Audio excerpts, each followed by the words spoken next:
최근에 저는 16세기 부패했던 가톨릭 교회에 대항해서 95개의 반박문을 써서 종교 개혁에 앞장섰던 독일의 마틴 루터의 5가지 종교 개혁의 원칙에 관한 책을 읽었습니다.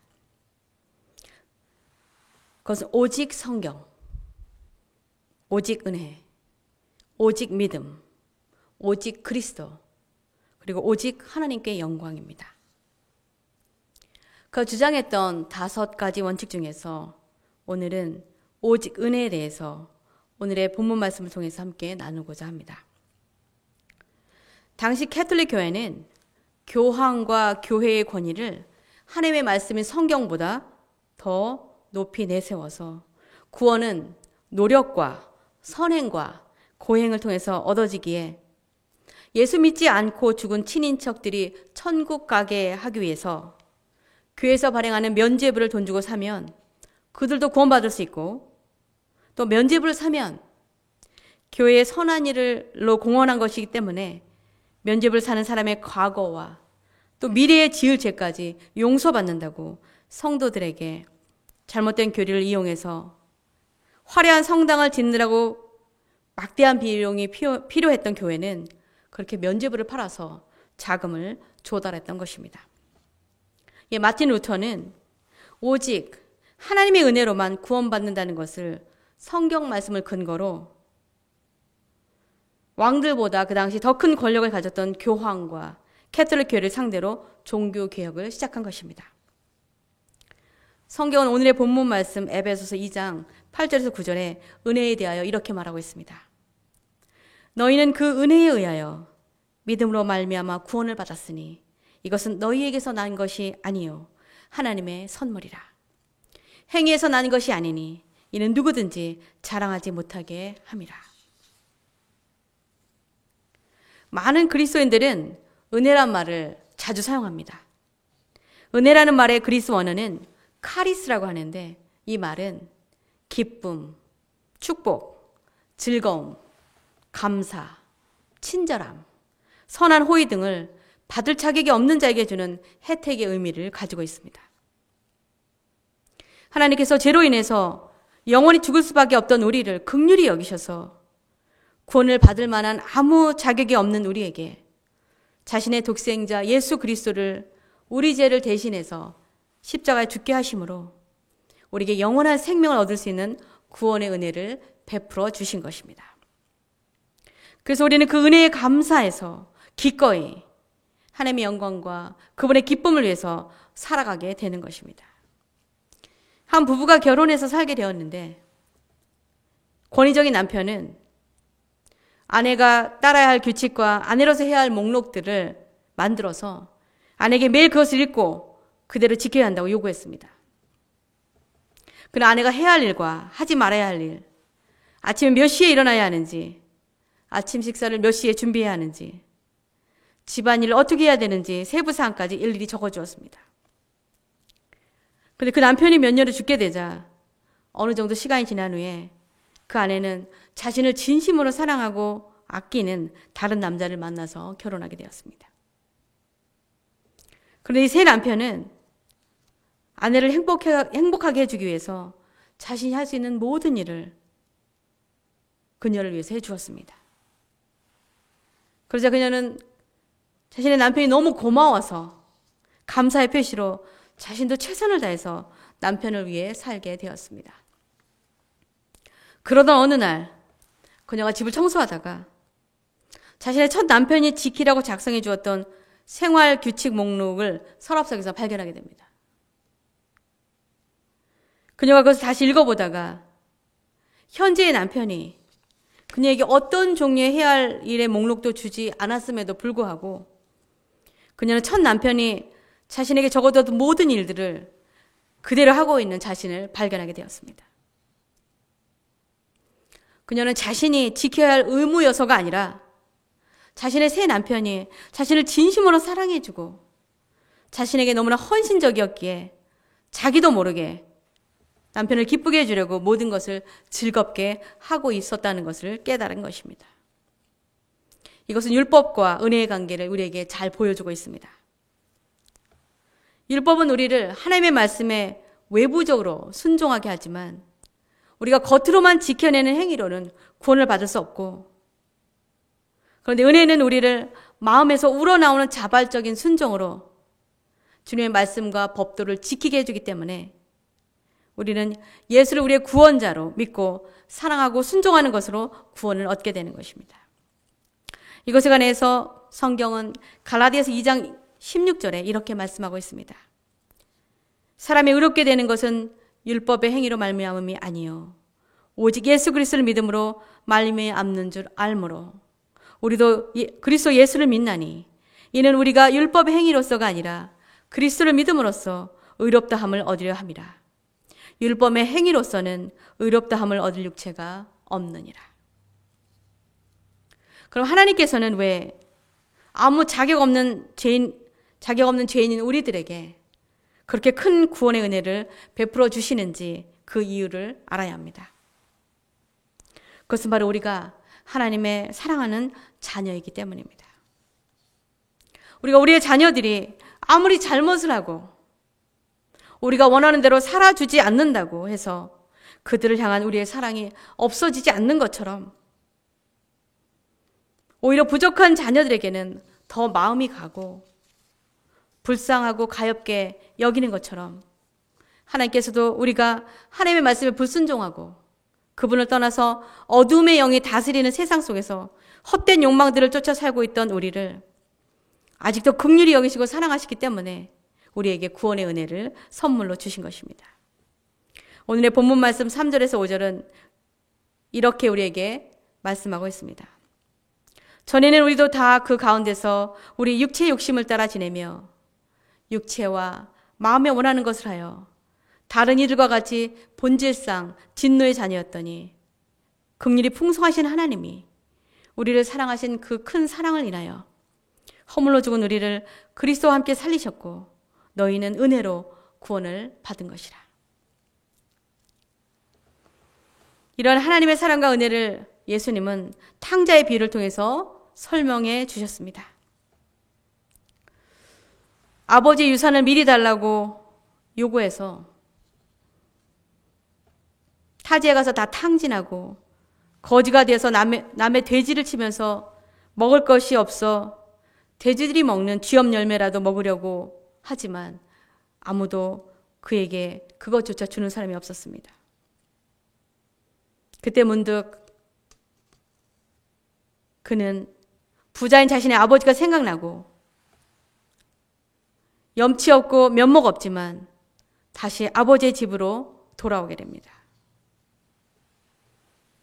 아들이 떠난 후에 매일 먼 발치서 집 나간 아들이 언제나 돌아오려나 늘 조바심하며 기다리던 아버지가 돌아온 아들을 보고 뛰어가 반갑게 안아주고 반지를 끼워주고 가장 좋은 옷을 입히고 다시 아들의 자리로 세워준 다음에 잔치까지 베풀어서 돌아온 아들을 환영해 줍니다. 이 말씀을 통해서 주님은 우리가 하나님의 집과 품을 떠나 세상 속에서 우리의 욕심과 뜻과 마음대로 살다가 그래서 하나님의 자녀의 대접을 받을 자격이 없는 우리지만 우리를 아버지처럼 사랑하시기 때문에 우리가 다시 하나님의 품으로 돌아오기를 간절히 기다리시는 하나님의 사랑과 은혜를 우리는 기억하고 감사해야 된다고 말씀하는 것입니다.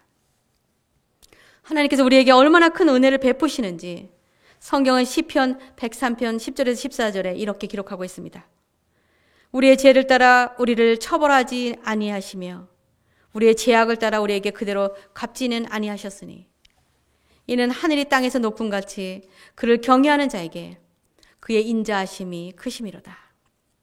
동이 서에서 먼 것 같이 우리의 죄가를 우리에게서 멀리 옮기셨으며 아버지가 자식을 긍휼히 여김같이 하나님께서는 자기를 경외하는 자를 긍휼히 여기시나니 이는 그가 우리의 체질을 아시며 우리가 단지 먼지뿐임을 기억하심이로다. 우리는 모두 하나님의 은혜와 사랑을 받은 자들입니다. 우리 중 아무도 그것을 부인할 수는 없을 것입니다. 왜냐하면 우리는 우리의 죄와 사망의 권세에 매여서 죽을 수밖에 없던 자들이었는데 하나님의 사랑과 은혜로 영원한 생명을 얻게 되었기에 우리는 감사할 수밖에 없는 것입니다. 우리의 선행이나 노력으로 구원을 얻은 것이 아니기 때문에 우리는 그리스도의 은혜밖에는 아무것도 자랑할 것이 없습니다. 우리가 예수 그리스도의 은혜로 구원을 얻게 되면 우리는 변화받는 삶을 살게 되어 있습니다. 왜냐하면 예수 그리스도의 이름에 놀라운 능력이 있기 때문입니다. 우리가 예수를 구세주로 믿게 되면 우리는 이제 우리 욕심과 뜻과 생각대로 살던 삶에서 돌이켜서 이제 하나님이 기뻐하신 삶을 살게 됩니다. 왜냐하면 그분께서 우리에게 베풀어 주신 은혜와 사랑이 너무 고맙고 감사하기 때문입니다. 집으로 돌아온 탕자가 아버지의 그 크신 용서와 사랑과 은혜를 깨달았을 때 그 이후에 어떻게 살았겠습니까? 그는 이제 더 이상 자신의 욕심과 욕망을 따라 사는 삶이 아니라 자신을 용납해 주신 아버지의 사랑에 감사하며 그 아버지를 기쁘시게 하는 삶을 분명 살았을 것입니다. 그것이 진정으로 아버지의 사랑과 은혜를 깨달은 자의 삶의 자세인 것입니다.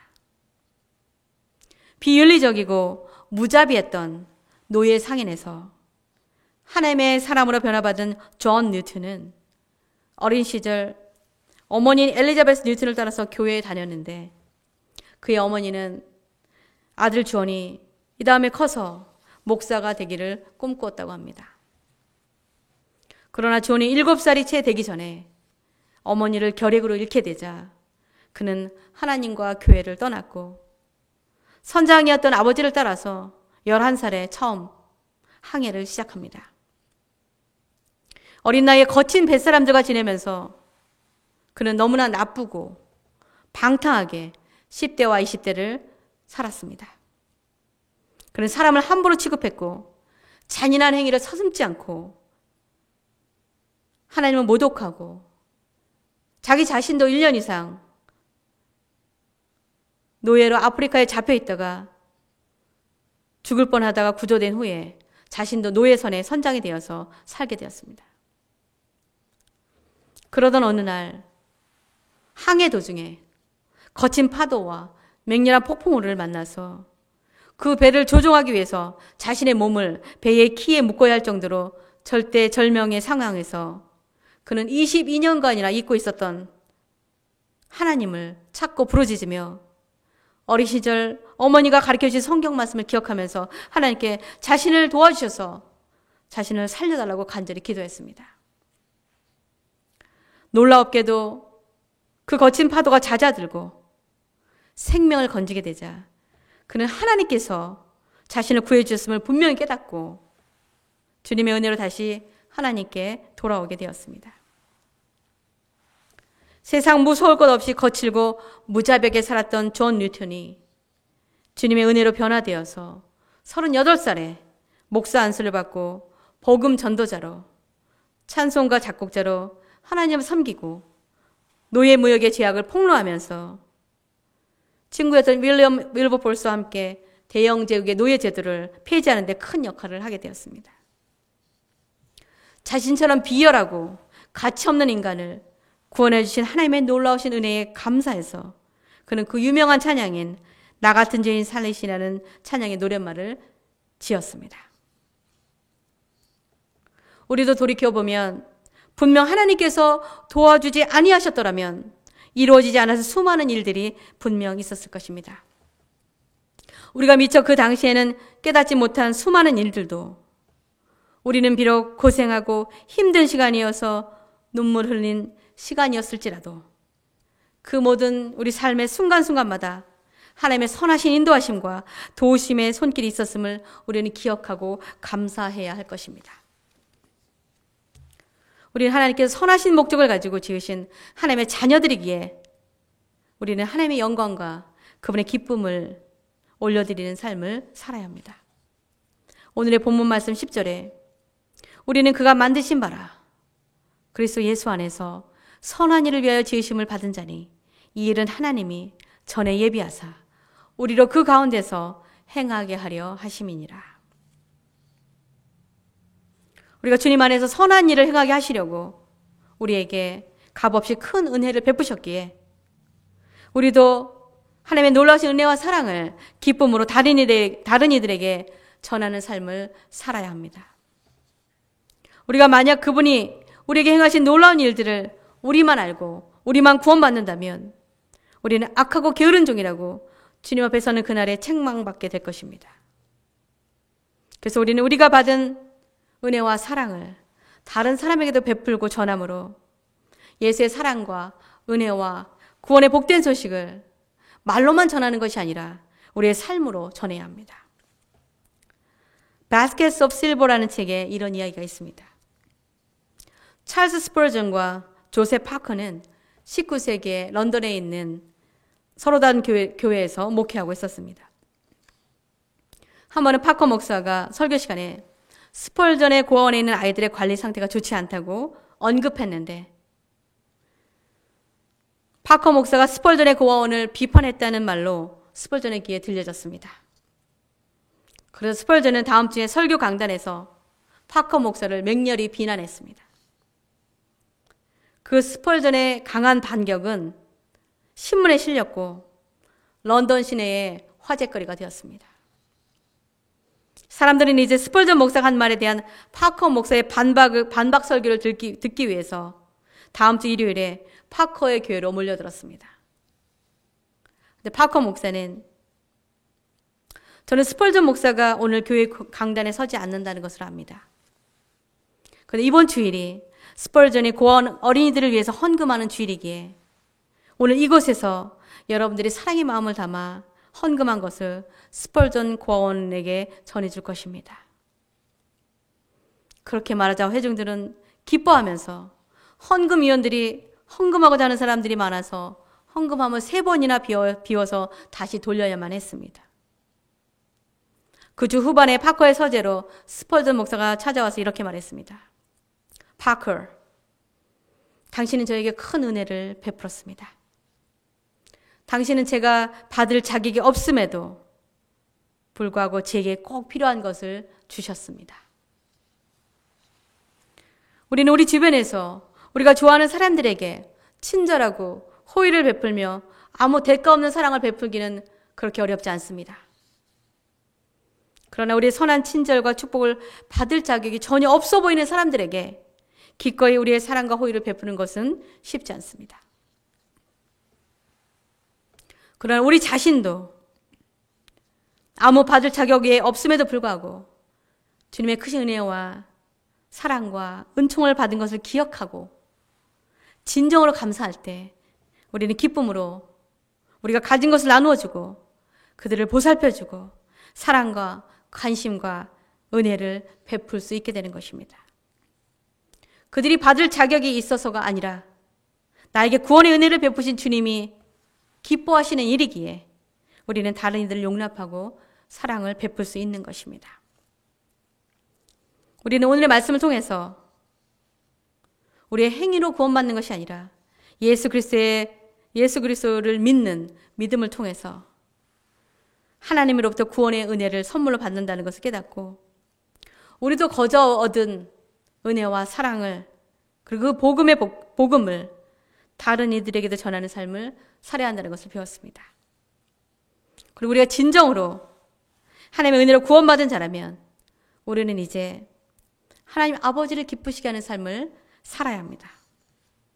왜냐하면 하나님께서 사랑하셔서 하나님을 떠난 우리가 하나님께로 돌아오기를 간절히 기다리시며 우리가 비록 세상의 것들을 즐기고 추구하고 방황하다가 모든 것을 잃고 돌아오더라도 우리를 나무래지 아니하시고 우리를 용서하시고 받아주시며 다시 하나님의 자녀로 세워주심이 너무 고맙고 감사해서 우리는 그런 아버지 하나님께 기쁨과 영광을 올려드린 삶을 기꺼이 살게 되는 것입니다. 저는 저와 여러분이 이제 더 이상 이 세상에서 뭔가를 더 가져보려고 더 많은 것을 이루어보려고 우리의 욕심을 따라 사는 것이 아니라 이제 남은 이 땅에서의 삶을 하나님께서 내게 주신 재능과 능력과 비전을 가지고 하루하루 하나님의 은혜와 사랑을 전함으로써 그분이 기뻐하시는 삶을 살다가 우리를 부르시는 그날에 우리를 손꼽아 기다리시는 우리 아버지 하나님의 품에 감격하며 안기시게 되기를 주님의 이름으로 축원합니다. 기도하시겠습니다. 고마우신 아버지 하나님, 이 세상에서 잘 먹고 잘 살아보겠다고 하나님 곁을 떠나 세상의 가치를 따라 탕자처럼 살던 아무 자격 없는 저희들에게 구원의 은혜를 선물로 주셔서 감사합니다. 세상 속에서 방황하며 살다가 모든 것을 잃고 주님께로 돌아오는 것이 아니라 이제라도 주님께서 우리들에게 베푸신 그 크신 은혜와 사랑에 감사하여 주님께 돌아와 이제는 주님의 이름과 영광과 기쁨을 위해 살아가는 주님의 복된 자녀들이 되기를 소원합니다. 이 모든 말씀을 아무 자격 없는 죄인된 저희들에게 구원의 은총을 베풀어 주신 예수 그리스도의 귀하신 이름 받들어 감사하며 기도합나이다. 아멘.